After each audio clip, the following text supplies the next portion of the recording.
दंगे भडकवायचं काम, युवकांना लढवायचं काम, हिंदू मुस्लिम करायचं काम, धर्म जातीयवाद, त्यानंतर उपजातींमध्ये भांडणं लावायचं काम ज्या पद्धतीने चाललेलं आहे. आत्तापर्यंत काँग्रेसकडे सत्ता होती, तेव्हा काँग्रेस काय करू शकली नाही, आता काय करणार? डोनाल्ड ट्रम्प अमेरिकेचे राष्ट्राध्यक्ष म्हणतात 10 मिनिटात करिअर संपून टाकेन, पंतप्रधान उत्तर देत नाहीत.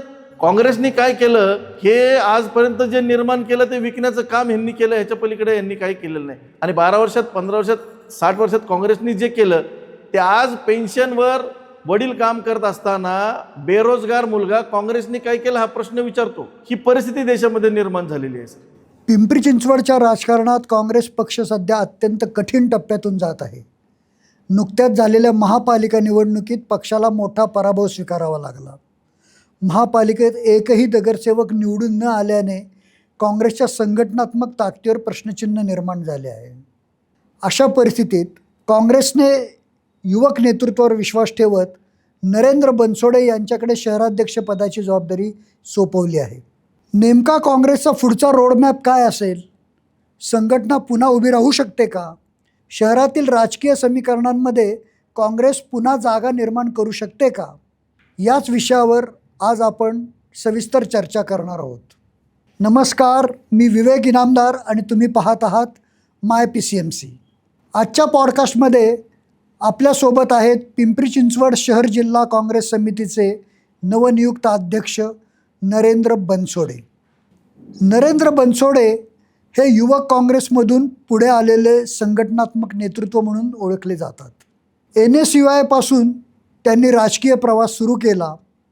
पश्चिम महाराष्ट्र NSUIचे सरचिटणीस, महाराष्ट्र प्रदेश युवक काँग्रेसचे सचिव, मावळ लोकसभा युवक काँग्रेस अध्यक्ष तसेच पिंपरी चिंचवड शहर युवक काँग्रेस अध्यक्ष अशी विविध पदे त्यांनी भूषवली आहेत. संघटनात्मक मोहिमा, युवकांशी संपर्क आणि मैदानात सक्रिय नेतृत्व अशी त्यांची ओळख आहे. नरेंद्रजी, माय PCMCमध्ये आपलं मनपूर्वक स्वागत. Thank you sir, thank you. सर्वप्रथम शहराध्यक्ष पदा तुमची नियुक्ती झाली, त्याबद्दल तुमचं हार्दिक अभिनंदन. Thank you sir. आणि काय भावना आहेत तुमचा NSUI पासूनचा आत्तापर्यंतचा राजकीय प्रवास कशा पद्धतीने झाला? सर, मी ज्युनियर कॉलेज डेजला मी 2001 साली 11वीला असताना national students union of India ही आमची काँग्रेस प्रणित विद्यार्थी संघटना जॉईन केली आणि त्या संघटनेचं वॉर्डाचं उपाध्यक्ष पद मला मिळालं. त्यावेळेला आमचे अध्यक्ष गणेश लंगोटे होते. आता ते त्यांच्या पत्नी नगरसेविका आहेत, इतर पक्षात आहेत. तर त्यांनी आमच्यासारख्या कार्यकर्त्यांना हेरून संघटन चांगल्या पद्धतीने उभं केलं होतं. त्यांच्या माध्यमातून माझा प्रवेश झाला आणि मग NSUIच्या माध्यमातून काम करत असताना अधिवेशनं, राष्ट्रीय अधिवेशनं, विद्यार्थ्यांना आवश्यक असणाऱ्या गोष्टी कोणत्या, बाबी कोणत्या, विद्यार्थी चळवळ काय असते, ही सर्व शिकायला मला मिळाली. आणि त्यामुळं मला खूप मोठी इन्स्पिरेशन त्या वयामध्ये या राजकीय क्षेत्रातली किंवा सामाजिक क्षेत्रातली किंवा संघटित राहून न्याय मिळवण्याच्या बाबतीमध्ये मी शिकत गेलो.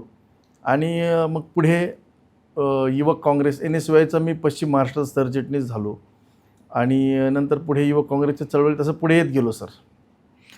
आता त्या सगळ्या वाटचालीतून आता एका मोठ्या जिल्ह्याचे शहर जिल्हा पिंपरी चिंचवड याचे तुम्ही शहराध्यक्ष झालात. काय भावना आहेत? भावना खूप चांगल्या आहेत सर. एकतर मला फार मोठी जबाबदारी पक्षाने दिली, त्याचा खूप मनस्वी आनंद आहे.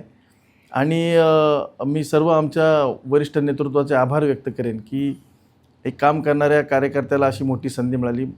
आनंद जेवढा आहे तेवढी जबाबदारीची जाणीव देखील आहे सर. कारण सध्याची आव्हानं कमी नाही आहेत, पण असणारा संघटनात्मक अनुभव, आत्मविश्वास, पक्ष विचारधारेवरची निष्ठा या अनुषंगाने पुढे जात निश्चित चांगलं काम करून या पदाला न्याय देण्याची भूमिका माझी आहे सर. पिंपरी चिंचवड महापालिकेवर काँग्रेस पक्षाने एकेकाळी सत्ता गाजवलेली आहे. अनेक वर्ष सत्तारूढ असणारा हा पक्ष गेल्या 2 महापालिका निवडणुकांना एकही नगरसेवक पालिका सभागृहात जाऊ शकला नाही. या निवडणुकातही आत्ता नुकत्याच ज्या झाल्या निवडणुका त्याच्यामध्ये काँग्रेसला भोपळा फोडता आलेला नाही. तर काय नक्की या पराभवाचं कारण मीमांसा तुम्ही कशी करता? कारण कुठं चुकतं हे कळल्याशिवाय दुरुस्त काय करणार हे सर. आपल्याला कळत नाही. 2017 सालची जी निवडणूक झाली त्यावेळेला आमचे शहराचे अध्यक्ष वेगळे होते आणि मीही त्यावेळेला सक्रियपणे काम करत होतो. मी युवक काँग्रेसचा अध्यक्ष होतो. मित्रपक्षांकडून शेवटच्या क्षणापर्यंत जी खेळवत ठेवण्याची खेळी झाली आणि अचानक ऐन वेळेला सांगण्यात आलं की आता काय आघाडी होऊ शकत नाही. हा जो त्यांचा डाव होता, त्या डावामध्ये त्यावेळेला आमच्या नेतृत्वाचा असणारा विश्वास हा त्या ठिकाणी पाळला न गेल्यामुळे अचानक एकटं लढण्याची वेळ आली. तरी देखील त्या परिस्थितीमध्ये मला वाटतं एक 50-60 उमेदवार 60 उमेदवार दिले होते. ते चांगल्या पद्धतीने लढले आणि शहराभरातून 1,00,000 भराच्या आसपास मतदान त्यावेळेला 2017 साली मिळालं. पण एकंदरीतच फार पूर्वीपासून मित्रपक्षांनी ही बोलणी चालू ठेवली होती सर, की आपल्याला एकत्रित लढायचं आहे.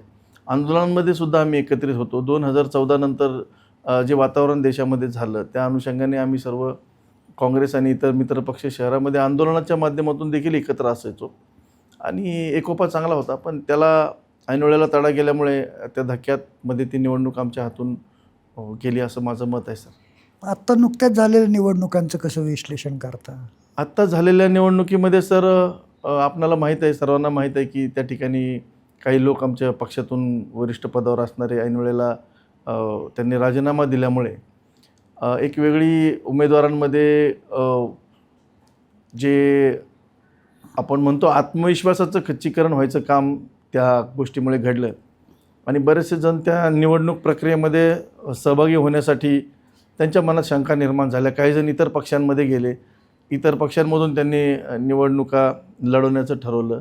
तर काही जणांना असं वाटलं की आता सेनापतीच नाही आहे तर लढणार कोणाच्या बळावर, त्या माध्यमातून अशा पद्धतीची ही घटना पुन्हा त्याची पुनरावृत्ती झाली आणि ते आमच्या पक्षाचं दुर्दैव आहे असं एक कार्यकर्ता म्हणून मला वाटतं.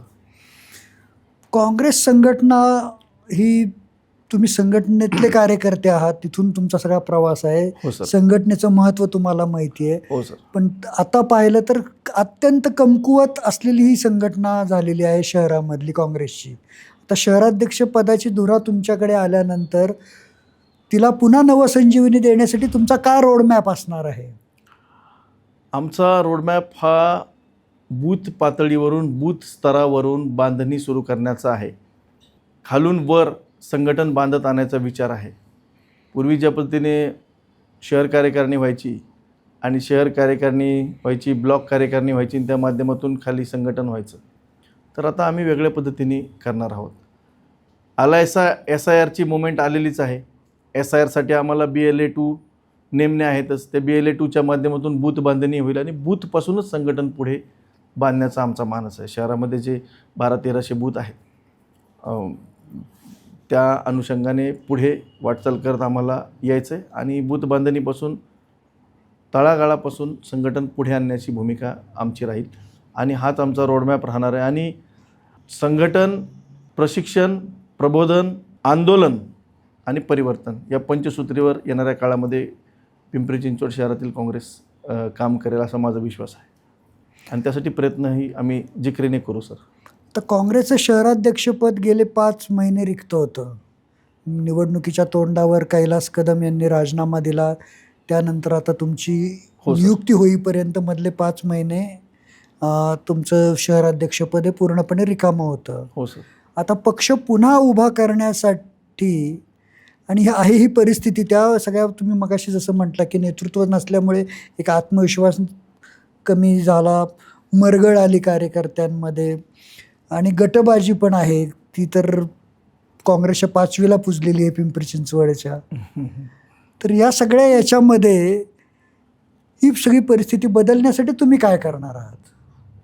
नवी बांधणी करत असताना या काँग्रेस पक्षाच्या संघटनेचा देखील नवनिर्माण करत असताना गटबाजी होऊ नये अशी पूर्ण दक्षता मी घेणार आहे सर. काम करेल त्या प्रत्येकाला सोबत घेऊन पुढे जाण्याची भूमिका आहे. अतिशय नम्रपणे आणि अतिशय एक कार्यकर्ता म्हणून अध्यक्ष मी झालो आहे या आवेशात कधीही न वागता आज प्रत्येक काँग्रेसचा कार्यकर्ता अध्यक्ष झालेला आहे आणि त्याला स्वतःला अध्यक्ष झाल्यासारखं वागावं एवढी मोकळीक संघटनेमध्ये देत, स्वातंत्र्य देत, सौहार्द जपत, स्नेहभाव ठेवत, येणाऱ्या काळामध्ये सर्वांशी नम्रता ठेवत अगदी हात जोडून सर्व संघटनेतल्या पदाधिकाऱ्यांशी काम करण्याची माझी भूमिका आहे. गटबाजी आपणाला माहीत आहे सर, संघटना म्हटले की विचारांचा फरक येतो, बदल येतो. सर्वच पक्षात आहे, तुलनेत काँग्रेस पक्षात खूप कमी आहे. पण जी कमी आहे तीसुद्धा लवकरात लवकर ही संघटनेला पूरक असणाऱ्या प्रमाणात आणण्याची माझा प्रयत्न आणि माझी हमी राहील सर, की गटबाजी न होण्यासाठी मी सर्वतोपरी प्रयत्न करीन. तुमची स्वतःची वैयक्तिक ओळख ही संघटनात्मक काम करणारे कार्यकर्ते किंवा पदाधिकारी अशा पद्धतीची आहे. तुमचं चलो पंचायत अभियान असेल, युवा शक्ती कार्डचं नोंदणी असेल किंवा कॉर्नर सभा तुम्ही एक मोठ्या प्रमाणात घेऊन एक वेगळं रेकॉर्ड केलं होतं. अशा पद्धतीचं जे काही तुमचा अनुभव आहे त्याचा पक्षाला कसा उपयोग होईल? सर, पक्षाला असा उपयोग होईल की बघा, मी पिंपरी चिंचवड शहर काँग्रेसचा अध्यक्ष असताना 2018 साली काँग्रेस पक्षाच्या माध्यमातून शहरी भागासाठी चलो वॉर्ड अभियान आणि ग्रामीण भागासाठी चलो पंचायत अभियान अशी अभियानं सुरू करण्यात आली. यामध्ये युवा शक्ती कार्ड आणि किसान कार्ड असे 2 पद्धतीचे कार्ड्स होते आणि त्यामध्ये बेरोजगारांना बेरोजगारी भत्ता आणि शेतकऱ्यांना अवजारं आणि बाकी सर्व शेतीपूरक साहित्याची मदत अशा पद्धतीचा तो कार्यक्रम होता. तर तो कार्यक्रम लॉन्च झाल्यानंतर त्या कार्यक्रमाच्या अंतर्गत अधिकाधिक युवा पक्षाला जोडून घेण्याची भूमिका त्यामधून होती. तर युवक काँग्रेसचा एक प्रमुख अजेंड्याचा कार्यक्रम होता. तर शहरामध्ये मला चांगलं आठवतं आहे की 12 जानेवारीला तो कार्यक्रम आम्ही सुरू केला 2018ला आणि 2018 का 19ला आणि राजमाता जिजाऊ साहेबांची जयंतीच्या निमित्ताने आम्ही आऊसाहेबांच्या जयंतीच्या निमित्ताने तो कार्यक्रम सुरू केला आणि सर 55 दिवसात 80 संवाद सभा घेत आम्ही 10,500 युवा शक्ती कार्डची नोंदणी केली आणि महाराष्ट्रातली सर्वोत्तम आणि सर्वोच्च अशी नोंदणी होती. म्हणजे त्यावेळेला आमच्या प्रदेश युवक काँग्रेसचे अध्यक्ष हे आत्ताचे आमदार सत्यजित तांबे होते आणि त्यांच्या नेतृत्वाखाली आमची युवक काँग्रेस त्यावेळेला काम करत होती. त्यावेळेला 5 जिल्हे काढण्यात आले सर, प्रमुख म्हणजे टॉप 5 जिल्हे काढण्यात आणि एक सुपर डिस्ट्रिक्ट काढण्यात आला की या सर्वांपेक्षाही वरचा. तर तो जिल्हा पिंपरी चिंचवड मी करू शकलो, एवढा संघटनेत सन्मान मिळू की जिथं एकही आमदार, एकही खासदार, एकही नगरसेवक नाही अशा ठिकाणी 10,500 युवा शक्ती कार्डांची नोंदणी महाराष्ट्रात सर्वात जास्त होती. हे एक उदाहरण आम्ही आमच्या करिअरमधलं माइलस्टोन म्हणून माझ्या सहकाऱ्यांच्या माध्यमातून मी करू शकलो. त्याच पद्धतीचं कार्य आता राहणार आहे. आम्हाला हा कामाचा अनुभव आहे सर, संवादाचा अनुभव आहे, सभांचा अनुभव आहे. एखादं टार्गेट घेऊन न्यूमरिकल माध्यमातून जाऊन काम करण्याची, टार्गेट ओरिएंटेड काम करण्याची सवय असल्यामुळे त्याचा परिणाम येणाऱ्या काळात निश्चित संघटनेवर करत उत्तमोत्तम काम करण्याचा माझा मानस आहे, आमचा सर्वांचा तसा मानस आहे.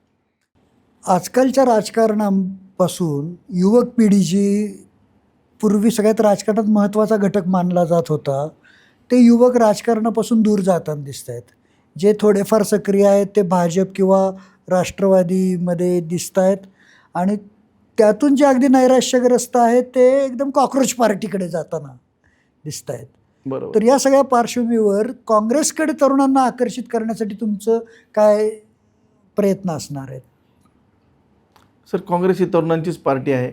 जी विचारधारा आहे या काँग्रेस पक्षाची ती स्वातंत्र्य, समता, बंधुत्व, न्याय, लोकशाही, त्यानंतर आपलं संविधानिक महत्त्व असेल, या सर्व मुद्द्यांवर धर्मनिरपेक्षता आहे, या सर्व मुद्द्यांवर काँग्रेस पक्ष काम करते आहे. संसदीय लोकशाही, धर्मनिरपेक्षता, एकता, समानता या मूल्यांवर काँग्रेस पक्ष काम करतो.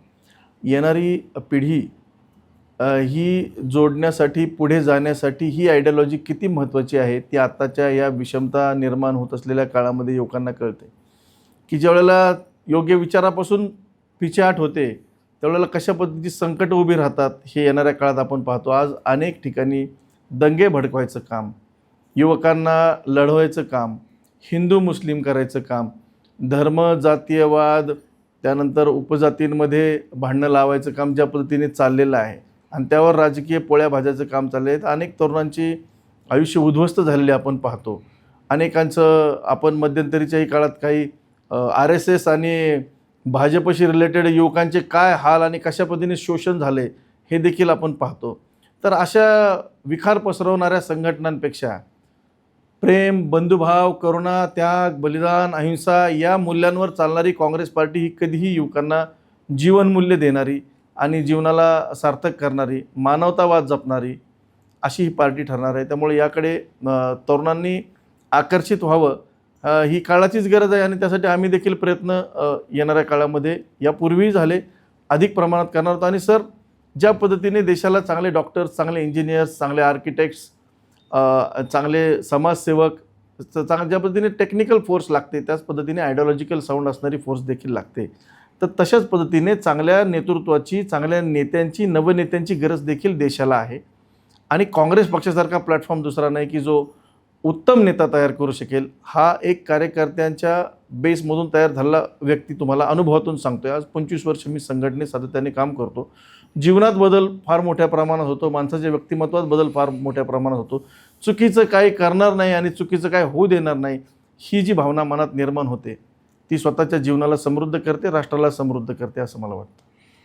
कामगार, दलित, महिला आणि मध्यमवर्गीय ही काँग्रेसची पूर्वीची वोट बँक होती, पण गेल्या काही दशकांमध्ये ती काँग्रेसपासून दूर जाताना दिसते आहे.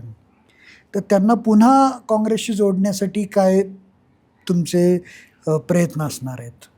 या सर्वांना समृद्ध करण्याचं काम, पुढे आणण्याचं काम हे कामगार धोरणातून असेल, महिला आरक्षणाच्या विधेयकातून असेल, महिला शक्तीला पुढे आणण्याच्या भूमिकेतून असेल, दलितांसाठी पुनरुत्थानाची योजना, सामाजिक न्याय विभाग, सामाजिक मंत्रालय विभाग सुरू करणं असेल आणि या सर्व घटकांना पुढे आणण्याचं काम काँग्रेस पक्षाने केलेलं आहे. या सर्व घटकांना न्याय देण्याची भूमिका ही संविधानातून घेतली आणि त्या संविधानाला अबाधित ठेवून पुढे आणत या भारताला विकसित करण्याचं काम काँग्रेस पक्षाने केलेलं आहे.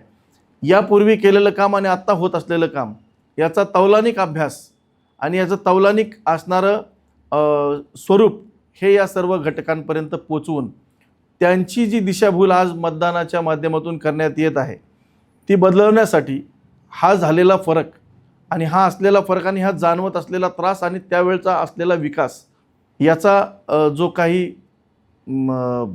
फरक आहे तो त्यांना रीतसर दर्शवून आणि काँग्रेस पक्षाची विजन, आयडिओलॉजी, सगळ्यात मोठं महत्त्वाचं म्हणजे सर काँग्रेस पक्षाची विचारधारा जी मानवी मूल्यांवर आधारित आहे ती सर्वांपर्यंत पोचून त्यांना पुन्हा जोडण्याचं काम आम्ही करू आणि ते काम सुरू झालेलं आहे. मोठ्या प्रमाणामध्ये आज नागरिकांमध्ये रोष आहे. तुम्ही जे घटक सांगितलेत खूप मोठ्या प्रमाणामध्ये नागरिकांमध्ये रोष आहे. विद्यार्थ्यांच्या बाबतीत असेल, महिलांच्या बाबतीत असेल, सैनिकांच्या बाबतीत असेल, ज्येष्ठ नागरिकांच्या बाबतीत असेल, व्यापारी असतील, उद्योजक असतील, बेरोजगार असतील, गृहिणी असेल, आमची तरुणी असेल, आमची मोलमजुरी करणारी महिला भगिनी असेल, त्रस्त त्रस्त त्रस्त करून टाकलेला आहे यांनी. महागाई, भ्रष्टाचार, जातीयवाद, विषमता या सगळ्यांमुळे जो त्रस्त झालेला नागरिक आहे तो रस्त्यावर उतरायच्या भूमिकेत आज आलेला आहे सर, असं मी या मुलाखतीच्या माध्यमातून आपल्याला सांगू इच्छितो. नाही, पण लोकांचं म्हणणं असं आहे की काँग्रेसकडे आत्तापर्यंत काँग्रेसकडे सत्ता होती, तेव्हा काँग्रेस काय करू शकली नाही, आता काय करणार? सत्ता असताना काँग्रेसने जे केलं त्यामुळं तर देश सुरक्षित राहिला ना. आता 12 वर्षात जे झालं ते आपण पाहतो सर, लोकांना फरक कळतो. 12 वर्षामध्ये काय देशाचं अवमूल्यन करून ठेवलं आहे यांनी, काय आज परिस्थिती झाली. आज भारताकडे डोळ्या वर करून बघण्याची ताकद कोणाची नव्हती. आज डोनाल्ड ट्रम्प अमेरिकेचे राष्ट्राध्यक्ष म्हणतात 10 मिनिटात करिअर संपून टाकेन, पंतप्रधान उत्तर देत नाहीत. त्या ठिकाणी अवहेलना केली जाते. 500 ट्रिलियन डॉलरचा करार केला जातो 5 वर्षामध्ये, दमदाटी करून, दबाव करून. आज आपल्या भारतीयांची काय परिस्थिती अमेरिकेमध्ये आहे. जागतिक धोरण, इतर राज्यांशी, इतर देशांशी असणारा आपला सौहार्दाचा भाव हा तुटलेला आहे. आज जे सगळं हे होतं आहे, डिझेल टंचाई, पेट्रोल टंचाई, ज्याला कारणे सांगितली जातात ते युद्धाची, यांची नीती चुकलेली आहे सर, स्पष्टपणे सर्वांना माहीत आहे. परराष्ट्र धोरण चुकलेलं आहे. इकडे एक बोलायचं, तिकडे एक बोलायचं, माय मदरलँड, माय फादरलँड, हे सगळ्या गोष्टी आवश्यक. आता एवढं सगळं देशामध्ये चाललं आणि तिकडे जाऊन रोममध्ये आता नुकतीच घटना आपण बघितली सर. खेद वाटतो. देशाचे पंतप्रधान आहेत, मी त्यांचा व्यक्ती म्हणून आदर करतो, पण ज्या पदावर ते आहेत त्यांच्या पदाला अशोभनीय असं वर्तन 12 वर्षापासून त्यांचं होत राहिलेलं आहे. काँग्रेसनी काय केलं हे आजपर्यंत जे निर्माण केलं ते विकण्याचं काम ह्यांनी केलं, ह्याच्या पलीकडे यांनी काही केलेलं नाही. चॉकलेट मेलोडी घेऊन तिकडे जर रोममध्ये ते हसत असतील, देशामधली परिस्थिती विसरून तिकडे टाइमपास आणि एन्जॉय करत असतील तर हे अशोभनीय आहे असं मी समर्थन करू शकत नाही सर. आणि 12 वर्षात, 15 वर्षात, 60 वर्षात काँग्रेसनी जे केलं ते आज पेन्शनवर वडील काम करत असताना बेरोजगार मुलगा काँग्रेसने काय केलं हा प्रश्न विचारतो. ही परिस्थिती देशामध्ये निर्माण झालेली आहे सर. तर महायुती सरकारने लाडकी बहीण योजना आणली आणि सगळ्या महिला वर्गाला आपलंसं करून घेतलं. मग हे काँग्रेसला नव्हतं सुचत का? सर, काँग्रेसने महिला सक्षमीकरणाचं धोरण ठेवलं, महिलांना उद्योजकतेमध्ये पुढे आणलं, व्यवसायात पुढे आणलं, त्यांचा सन्मान वाढेल अशा दृष्टिकोनातून धोरण ठरवलं. पैसे देणं त्यांना, आज लाडक्या बहीण योजनेची काय परिस्थिती आहे सर, किती लोक वगळलेत बघा, किती लोकांचं पुनर्परीक्षण करतायत बघा.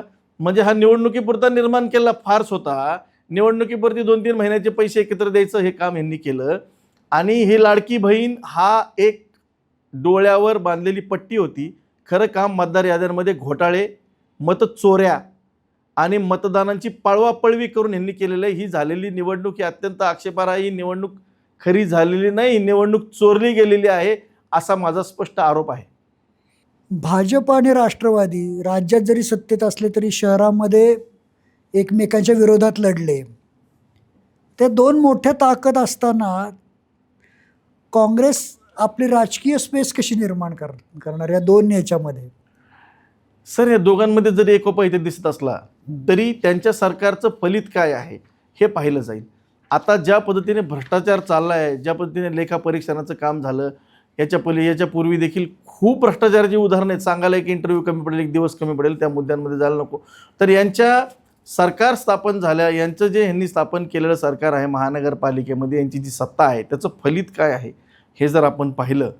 राज्यामध्ये यांचं सरकार असताना 5-6 वर्षाचा जो कालावधी प्रशासकीय राजवटीचा होता, त्यामध्ये काय झालं, मोठ्या प्रमाणात सर्वोच्च बिंदू गाठले जातील एवढे मोठे भ्रष्टाचार या ठिकाणी झाले. त्याची साधी चौकशी होत नाही. आता लेखापरीक्षणाचा विषय जैन यांचा, काय त्यांच्यावरती कारवाई झाली? बदली करणं म्हणजे कारवाई आहे का सर? 60 कोटी रुपये जर भ्रष्टाचार होत असेल, त्यावर 22 नगरसेवक राष्ट्रवादीचे, इतर पक्षांचे जर सह्या करत असतील, भाजपचे असतील, त्यांच्या सत्ताधाऱ्यांचे असतील, त्यांच्यावर पण कारवाई व्हायला पाहिजे. आणि बदली ही कारवाई आहे का? 60-60 कोटी रुपये चोरले जातात. आज तुम्ही नंतर अनेक विषय आहेत सर. मनपामध्ये सरळ भ्रष्टाचार आणि नागरिकांच्या पैशाची खुलेआम लूट चालू आहे. त्यामुळं यांच्या सत्तेला जनता नाकारत यांना पुन्हा सत्तेवर येऊ देणार नाही असा विश्वास आमचा आहे. आणि यांचा भ्रष्टाचाराचा चेहरा हा नागरिकांसमोर उघड केल्याशिवाय आम्ही राहणार नाही. यांच्या प्रत्येक विषयाला, प्रत्येक चुकीच्या गोष्टीला आमचा विरोध असेल, चांगल्या गोष्टीला समर्थन जरूर असेल, आम्ही त्यांचा आदरही करू. पण जनतेच्या पैशाची उधळपट्टी जर अशा पद्धतीने होत असेल, स्मार्ट सिटीचं काय झालं सर? डायरेक्ट गुंडाळी. 100 कोटी रुपये खर्च केले, कुठे केले त्याचं काही चित्र दिसत नाही. तर अशा अनेक गोष्टी आहेत. त्यामुळं कुणी जरी एकत्र आलं तरी त्याची कार्यपद्धती काय आहे याच्यावर त्यांची वृत्ती लोकांसमोर आणून त्यांना उघड करून त्यांना सत्तेतून बाजूला करायची भूमिका आम्ही घेणार आहोत. सत्तेसाठी नाही, पण आम्ही सत्यासाठी लढणार आहोत सर. आमचा लढा हा सत्तेसाठी नाही तर सत्यासाठी आहे. आणि हे सत्यच नागरिकांना आणि सर्वांच्या हिताचं आहे असं माझं मत आहे. पिंपरी चिंचवडमधले कोणते स्थानिक प्रश्न तुम्हाला जास्त गंभीर वाटत आहेत?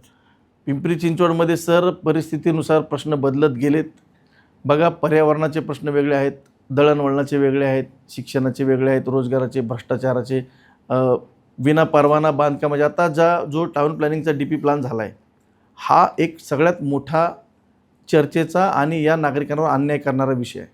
माहिती तर सर आम्हाला अशी मिळते आहे की माजी आयुक्त जे होते शेखर सिंग यांनी 1 वर्षापूर्वी तो आराखडा बनवून ठेवला होता, तो बाहेर काढला नाही आणि त्या आराखड्याला वेटीस धरून अनेकांना बोलून घेऊन त्यांच्याबरोबर अनेक तडजोडी झाल्या, अशा देखील गोष्टी आम्हाला ऐकायला मिळतात. खूप मोठा भ्रष्टाचार त्या DPTPमध्ये झालेला आहे. आणि त्यामुळं तो HMRTC जो रस्ता आहे तो एक प्रश्न आहे, हे DPTPचा प्रश्न आहे, नद्यांच्या प्रदूषणाचा प्रश्न आहे, नद्यांची गटारगंगा झाली सर. साधी गाडीची काच खाली झाली तरी त्या दुर्गंधीला सहन करू शकत नाही आपण, अशी परिस्थिती आहे. तर प्रश्न दळणवळणाचे, वाहतुकीचे, कायदा सुव्यवस्थेचे, महिलांच्या सुरक्षितेचे आहेत. सायबर क्राईमचा एक विषय मोठा गाजत चाललेला आहे, त्याच्यावर उपाययोजना करण्यासाठी सुद्धा यांनी लक्ष दिलं पाहिजे, तेही दिलं जात नाही आहे. तर सर्व प्रकारे लूट, भ्रष्टाचार आणि मुस्कटदाबी हा खेळ या शहरामध्ये सुरू आहे. पण या प्रश्नांवर काँग्रेस रस्त्यावर उतरलेली पाहायला मिळणार का? सर, रस्त्यावर काँग्रेस आधीपासून उतरत आलेली आहे, या पुढीलही काळात उतरेल आणि अधिक प्रकर्षाने, अधिक तीव्रतेने उतरेल.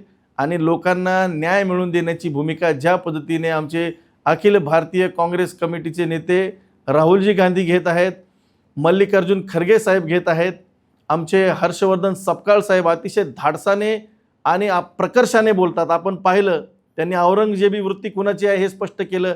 आता परवाही नाशिकच्या आंदोलनामध्ये त्यांनी नरेंद्र मोदी यांच्यावरती कडाडून टीका केली, तर हे नागरिकांचा आक्रोश व्यक्त होतोय. काँग्रेस रस्त्यावरच आहे सर. पिंपरी चिंचवड शहरामध्ये आम्ही आंदोलन सातत्याने करतोय. परवाही आमचं तहसीलदार कार्यालयावर आंदोलन झालं. कालही जी दारूकांडाची घटना घडली, आम्ही प्रत्येक पीडिताच्या घरी गेलो सर, त्यांना भेटलो, पोलीस स्टेशनला गेलो आणि या सर्व गोष्टींमध्ये जे जबाबदार आहेत त्यांच्या विरोधामध्ये भूमिका घेण्यासाठी येत्या काळामध्ये कठीण पावलं घेत आम्ही प्रेस कॉन्फरन्सच्या माध्यमातून देखील मोठी मागणी, एक धक्कादायक मागणी या शहरामध्ये करणार आहोत की या सर्वाला जबाबदार असणाऱ्या व्यक्तीला त्या ठिकाणावर हलवलं पाहिजे. यासाठी आमची भूमिका राहील. त्यामुळे या सर्व गोष्टींच्या पार्श्वभूमीवर मी जसं तुम्हाला म्हटलं सर की संघटन, प्रशिक्षण, प्रबोधन, आंदोलन आणि परिवर्तन या पंचसूत्रीच्या माध्यमातून येणाऱ्या काळामध्ये मोठं परिवर्तन करण्याचा माझा मानस आहे. आणि माझी सर्व नागरिकांना, बंधू भगिनींना, युवकांना विनंती आहे की या परिवर्तनाच्या लढ्यामध्ये आपण सहभागी व्हा. काँग्रेस पक्षाला आपण सर्वांनी जॉईन करा, ही विनंती या मुलाखतीच्या माध्यमातून करू. काँग्रेसमध्ये नव्या चेहऱ्यांना आणि स्थानिक चेहऱ्यांना, स्थानिक तरुणांना संधी मिळणार का वर्षानुवर्षे जे चालू आहे ठराविक चेहऱ्यांभोवतीच काँग्रेसचं राजकारण फिरत राहणार? नाही सर, नव्यांना संधी निश्चितपणे दिली जाईल आणि नव्यांचा शोध आम्ही करत आहोत. आम्हाला भेटतही आहेत, बरेचसे लोक जॉईन होत आहेत, काही सोशल मीडियाच्या माध्यमातून, काही प्रत्यक्षपणे. राहिली गोष्ट पारंपरिक गोष्टी होण्याची, तर सर्व स्तरातील घटकांना, सर्व स्तरातील नागरिकांना, बांधवांना सोबत घेऊन काँग्रेस पक्षाचं संघटन उभं केलं जातं. जर आपण पाहिलं सर तर 1986 पासून तिरुमणी साहेबांनंतर पहिला बहुजन समाजातील, एक मागासवर्गीय समाजातील अध्यक्ष मी पहिल्यांदा झालो. त्यामुळं पारंपरिकपणा हा थोडासा बाजूला करत नवे प्रयोग करायची काम आणि नव्यांना, तरुणांना संधी द्यायची, जे आयडियॉलॉजिकली साऊंड आहेत, जे आपल्या विचारधारेशी पक्के आहेत, अशांना पुढे घेण्याचं काम काँग्रेस पक्षाने संघटन सृजन अभियानच्या माध्यमातून सुरू केलं. आणि त्या अनुषंगाने जे महाराष्ट्रात आता 69-70 अध्यक्ष नेमलेत, त्यांच्यावर फार मोठी जबाबदारी ही राहणार आहे. थेट राहुलजींशी त्यांचा संपर्क राहणार आहे. हर्षवर्धन सपकाळ साहेबांच्या माध्यमातून अतिशय जोमाने या राज्यामध्ये काँग्रेस पक्ष वाढेल असा आम्हाला पूर्ण विश्वास आहे. आमच्यासारख्या सामान्य घरातील तरुणांना ज्या पद्धतीने विश्वासाने काँग्रेसने पुढे घेतले, आम्ही तो विश्वास टिकू, निभू. आमच्या कर्तव्यात कुठे चुकले जाणार नाही, कुठे विकले जाणार नाहीत, कुठे थकले जाणार नाही आणि कुठे थांबले जाणार नाहीत. अशा पद्धतीचा विश्वास हा येणाऱ्या काळातून आम्ही पक्षाला, नागरिकांना, देशाला, स्वतःला आणि आमच्या करिअरला देणार आहोत. टीकाकार म्हणतात की काँग्रेस पक्ष हा आता सोशल मीडियापुरताच उरलेला आहे, जनतेवरची त्यांची पकड पूर्णपणे सुटलेली आहे. या टीकेला तुम्ही कसं उत्तर द्याल? म्हणणारे सर काही म्हणतात. टीकाकार आता नेटकऱ्यांच्या माध्यमातून तयार केले गेलेले आहेत भाजपकडून. त्यांची एक मीडिया विंग चालते, सायबर विंग चालते. 40 पैसे पोस्ट काम करणारे ती लोकं असतात. त्यामुळं कुठल्याही गोष्टीला नकारात्मक बोलून काँग्रेसला बदनाम करण्याचं काम ते करतात. असं असतं तर आता केरळमध्ये थम्पिंग मेजॉरिटी आली नसती. त्या ठिकाणी तामिळनाडूमध्ये देखील आपण पाहिलं काय भूमिका घेतली. याच्या आधी आमची कर्नाटकमध्ये देखील गव्हर्नमेंट आलेली आहे, हिमाचलमध्ये आहे. या सर्व ठिकाणी आमच्या गव्हर्नमेंट्स येत आहेत. लोकांचा विश्वास पुन्हा वाढतोय सर. बॅलेट पेपरवर जिथं निवडणुका झाल्या, जिथं लोकल सिविक बॉडीच्या निवडणुका झाल्या, पंजाब असेल, इतर ठिकाणी असेल, बघा तुम्ही, तिथं बॅलेट पेपरवर काँग्रेस पक्ष कधी हरलेला नाही.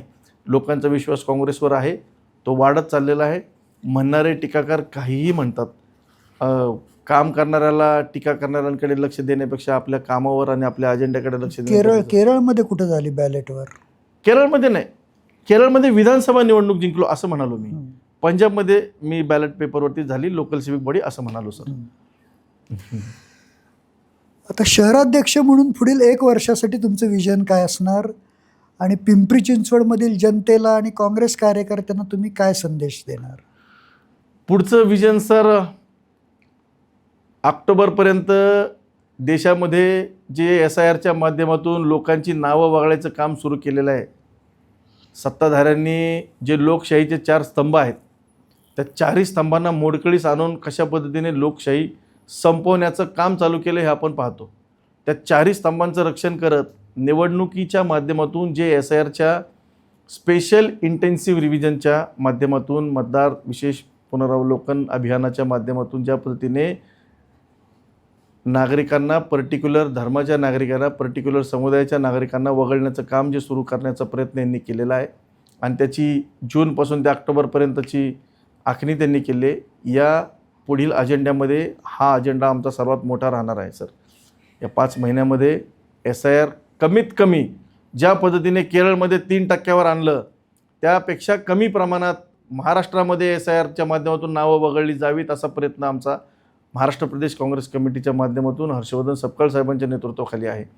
आणि येणाऱ्या काळात सर्वात महत्त्वाचा प्रश्न तो वाटतो की स्पेशल इंटेन्सिव्ह रिव्हिजनमध्ये नागरिकांची नावं अबाधित राहिली गेली पाहिजे, ती वगळली जाऊ नये, म्हणून नागरिकांनी अधिकाधिक प्रमाणामध्ये काँग्रेस पक्षाशी संपर्क साधावा. आमची यंत्रणा आहे, आम्ही त्याबद्दल मार्गदर्शन करणार आहोत, प्रबोधन करणार आहोत, प्रशिक्षण देणार आहोत. आमचे BLS, BLA1, BLA2 त्यासाठी काम करणार आहेत, BLOs बरोबर काम करणार आहेत. तर येणारा अजेंडा जर आपण म्हणाल ऑक्टोबर-नोव्हेंबरपर्यंतचा तर तोच आहे. SIRचा संपूर्णपणे बिमोड करणे, नागरिकांना मतदार यादीमध्ये सुरक्षित ठेवणे, हे आमचं काम सध्या सर्वात महत्त्वाचं आहे आणि ते करणार आहे. त्याबरोबरीने सर संघटनात्मक बांधणी आहे. ज्या भागात काँग्रेस काही कारणास्तव आजपर्यंत येऊ शकली नाही त्या भागात काँग्रेस उभा करण्याचे प्रयत्न करणार आहोत. सदस्य नोंदणी या शहरामध्ये विक्रमी स्वरूपात करण्याचा माझा मानस आहे. त्याबद्दल वरिष्ठांशी चर्चा करून त्यांचे आदेश घेऊन त्याप्रमाणे सदस्य नोंदणीच्या माध्यमातून देखील खूप मोठी अशी बांधणी आम्ही करणार आहोत. नागरिकांना आमच्या सर्व काँग्रेसच्या पदाधिकाऱ्यांना एकच विनंती आहे, सध्या एकच अजेंडा, SIRच्या बाबतीमध्ये जागरूकपणे स्वतः दक्ष राहणं, इतरांना दक्ष करणं. कारण सध्या सरकार मतदार ठरवत आहे, मतदार सरकार निवडत नाहीत. तर म्हणून मतदारांनी दक्ष राहून स्वतःचं स्थान आधी मतदार यादीमध्ये पक्का करण्यासाठी SIRच्या मुवमेंटमध्ये सहभागी व्हा, बारकाईने अभ्यास करा. SIRच्या बाबतीमध्ये अनेक गैरसमज निर्माण झालेले आहेत, ते होऊ देऊ नका. वेळोवेळी वृत्तपत्रे वाचा, वेबसाईटवर बघा आणि स्वतःला सुरक्षित करा. त्यासाठी आमची मदत घ्या, आम्ही तुमच्यासोबत आहोत. काँग्रेस का हात आम आदमी के साथ, जनता के साथ और इस SIR के खिलाफ, अशा पद्धतीची भूमिका येणाऱ्या ऑक्टोबर महिन्यापर्यंत असणार आहे सर. तर हे होते पिंपरी चिंचवड शहर काँग्रेसचे नवे अध्यक्ष नरेंद्र बनसोडे. सर, तुम्हाला पुढील वाटचालीसाठी खूप खूप शुभेच्छा. Thank you sir. आणि एक सक्षम विरोधी पक्ष म्हणून आणि भविष्यातील सत्तारूढ पक्ष म्हणून आपल्या नेतृत्वाखाली काँग्रेस वाटचाल करेल अशी आशा बाळगायला हरकत नाही. या पॉडकास्टसाठी वेळ दिला त्याबद्दल खूप खूप धन्यवाद. Thank you sir, thank you so much, thank you, धन्यवाद, आभारी. तर हे होते पिंपरी चिंचवड शहर काँग्रेसचे नवे अध्यक्ष नरेंद्र बनसोडे. काँग्रेससमोर मोठी आव्हानं आहेत, पण नव्या नेतृत्वाकडून अपेक्षाही मोठ्या आहेत. आता आगामी काळात काँग्रेसची संघटनात्मक उभारणी कितपत होते हे पाहणं महत्त्वाचं ठरणार आहे. मित्रांनो, हा पॉडकास्ट तुम्हाला कसा वाटला ते कॉमेंटमध्ये नक्की सांगा. अशा सखोल राजकीय मुलाखती, विश्लेषणं आणि स्थानिक घडामोडींसाठी माय PCMC चॅनलला सबस्क्राईब करायला विसरू नका. व्हिडिओला लाईक करा आणि जास्तीत जास्त शेअर करा आणि बेल आयकॉन नक्की प्रेस करा. मी विवेक इनामदार. पुन्हा भेटू एका नव्या पॉडकास्टमध्ये. धन्यवाद.